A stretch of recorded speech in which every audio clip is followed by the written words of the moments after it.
Basic politics में आपका welcome है। इस चैनल में आज हम जानकारी लेंगे सार्क के बारे में। सार्क SAARC यानी कि the south Asian association for regional cooperation, इसका हिंदी अनुवाद है दक्षिणी एशियाई क्षेत्रीय सहयोग संगठन। नाम से हमें ज्ञात होता है कि ये दक्षिणी एशिया के राष्ट्रों के द्वारा बनाया गया एक सहयोग संगठन है। ये एक पूर्णतः असैनिक संगठन है। स्टूडेंट्स, हमें ज्ञात है कि संगठन दो प्रकार के होते हैं, एक होता है सैनिक संगठन और दूसरा होता है असैनिक संगठन। तो सार्क पूर्णतः से एक असैनिक संगठन है और ये विश्व राजनीति में पहला ऐसा संगठन था जिसमें पड़ोसी राष्ट्रों ने मिलकर इस संगठन को तैयार किया था सहयोग के लिए। इस एशियाई संगठन की सार्क की स्थापना की यदि हम बात करते हैं तो इसकी स्थापना 7-8 दिसंबर 1985 में हुई थी और ढाका में हुई थी इसकी स्थापना, और ये बांग्लादेश की राजधानी है। तो ये एक जीके का प्रश्न बनता है कि सार्क की स्थापना कहाँ हुई थी। तो हमें ज्ञात है कि 7-8 दिसंबर 1985 में ढाका बांग्लादेश में इसकी स्थापना हुई थी। इसके सदस्यों राष्ट्रों की हम बात करते हैं तो सदस्य राष्ट्र थे भारत, पाकिस्तान, बांग्लादेश, नेपाल, भूटान, श्रीलंका, मालदीव और 8वें राष्ट्र के रूप में अब अफगानिस्तान को भी इसमें शामिल कर लिया गया है। यदि हम सार्क की बात करें कि क्या कारण रहे कि सार्क जैसे संगठन की जरूरत पड़ी, तो उसकी एक मूल कारण जो था वो था कि ये सारे के सारे राष्ट्र कैसे थे, विकासशील राष्ट्र थे और ये सभी राष्ट्र, इनकी समस्याएं एक समान थी, लगभग काफ़ी कुछ एक समान थी। तो सहयोग का कारण भी यही बना कि इनकी समस्याएं समान थी और ये सब मिलकर अब उसका निराकरण करना चाहते थे।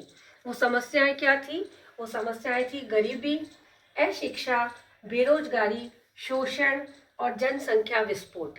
ये मुख्य समस्याएं थी जिसके कारण इन सभी राष्ट्रों ने मिलकर एक सहयोग संगठन की स्थापना की और उसमें इन समस्याओं के निराकरण की बात कही गई थी। यदि हम बात करें इसके उद्देश्यों की कि इन कारणों का जिस कारण से सार्क की स्थापना हुई उसका उद्देश्य क्या था, तो उसमें पहला उद्देश्य था आत्मनिर्भर था कि प्रत्येक राष्ट्र अब आत्मनिर्भर होने की कोशिश कर रहा था, प्रयास कर रहे थे कि वो पूर्णतः से इस सहयोग संगठन के माध्यम से आत्मनिर्भर बने। दूसरा था लोक कल्याणकारी व्यवस्थाएं। सभी राष्ट्र के नागरिक चाहते थे कि सामाजिक, आर्थिक, धार्मिक और शैक्षणिक जो समस्याएं हैं उन सभी में अब विकास का दर तेजी से अग्रसर हो और विकास दर तेज हो जाए। उसके अलावा विकास में तेजी, चाहे फील्ड सांस्कृतिक हो, आर्थिक हो, राजनीतिक हो, धार्मिक हो, शैक्षणिक हो, तकनीकी हो, ये सभी क्षेत्रों में ये सब राष्ट्र अब विकास को और भी तेज गति प्रदान करना चाहते थे। अगला उद्देश्य है आपसी विश्वास व सहयोग को बनाए रखना। तो ये सारे राष्ट्र हमारे पड़ोसी राष्ट्र हैं, लेकिन फिर भी सब में थोड़ा बहुत डिस्प्यूट चलता रहता था। तो इस डिस्प्यूट को ख़त्म करने के बाद ये सब में क्या करना चाहते थे, आपस में एक दूसरे पे विश्वास कायम करना चाहते थे और आपस में सहयोग स्थापित करना चाहते थे। और इसी कारण से आपसी विश्वास और सहयोग को बनाए रखने के लिए इस संगठन की स्थापना की गई।